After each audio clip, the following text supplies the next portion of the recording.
Yo, what's good everyone? Today I'm going to be breaking down some of my favorite cash gameplays for this Week 13 NFL DraftKings main slate. Let's dive right into it. And like I always do here in these videos, I'm going to give you a high-level overview of my cheat sheet, breaking down some of my favorite cash gameplays here for this Week 13 NFL DraftKings main slate. But as always, everyone, just want to remind you and highly recommend joining my free Discord channel. You can see that mentioned above. Over 850 people in there now, talking multiple different sports for DFS, NHL, NFL, NBA, as well as sharing some of their favorite sports bets. If you want to join that, there's a link to do so in the description below, as well as in the pinned comment below. With that being said, let's dive right into this. I know I'm getting this video out late already. I'm out in Arizona this week visiting my family for Thanksgiving, so this is going to be a very high-level overview video. You can see at the quarterback position there, I have one quarterback listed in Justin Herbert. He is far too cheap considering how well he's playing here as of late. I'm shooting for 3x value, right, in my cash line. 150 DraftKings points.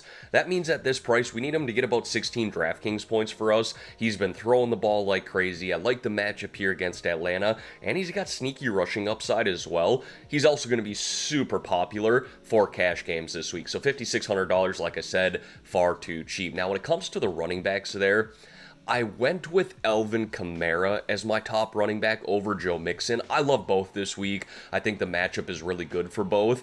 But I like Nico Collins as well, and that's not to say you couldn't play Mixon and Collins in the same cash lineup. I think that's super viable. I'm actually going to be doing that in tournament lineups myself, but I gave the edge to AK there at $7,700, but again, really do like Mixon at $8,000. You could see him as an honorable mention. Chase Brown getting a lot of work and opportunity right now. Really good value there at $6,200. And then Bucky Irving, while he's still kind of splitting carries and snaps and targets with Rashad White, $5,800 is a good value considering the matchup against Carolina and how explosive he is. Now, before we get into the wide receivers, everyone, if you could like this video and subscribe to the channel, I would greatly appreciate that. Every like, comment, and sub you guys leave truly does help me out.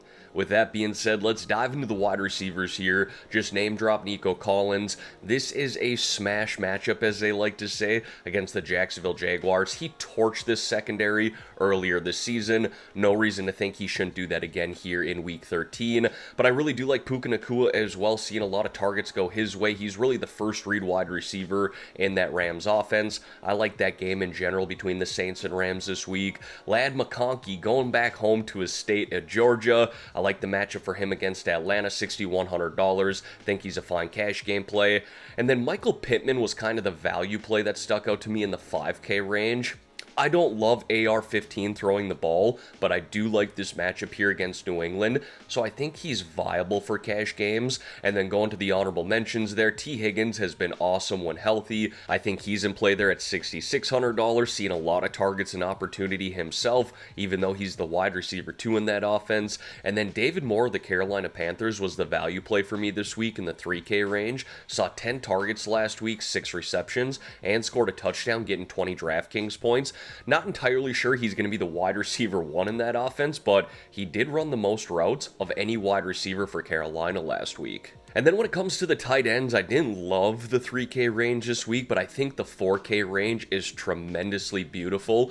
K-Dot and TJ Hawkinson are my top 2 plays there at the tight end position. Both guys who could definitely see anywhere from 5 to 10 targets in their games. I think Dallas Goedert's a great play if Devontae Smith does not play here this week, and I think he's trending in the right direction. I think Goddard's fine either way. That Baltimore secondary has not been good against tight ends this year, but I gave the edge to Otton and Hawkinson, and then Hunter Henry just super consistent with Drake May under center, and I don't mind that matchup against Indianapolis. And then wrapping it up there with the defenses, I went super cheap this week. I notoriously do that in my cash lineups, but the Jets at home against the Seahawks or the Jags at home against Houston, that's kind of the route that I'm leading. Really do prefer to get to the Jets there at $2,500. They have far more playmakers than Jacksonville. Alright everyone, that is going to wrap up this video here for today. As always, thank y'all for taking the time out of your day to watch the content here on this channel. If you could like this video and subscribe to the channel, I would greatly appreciate that.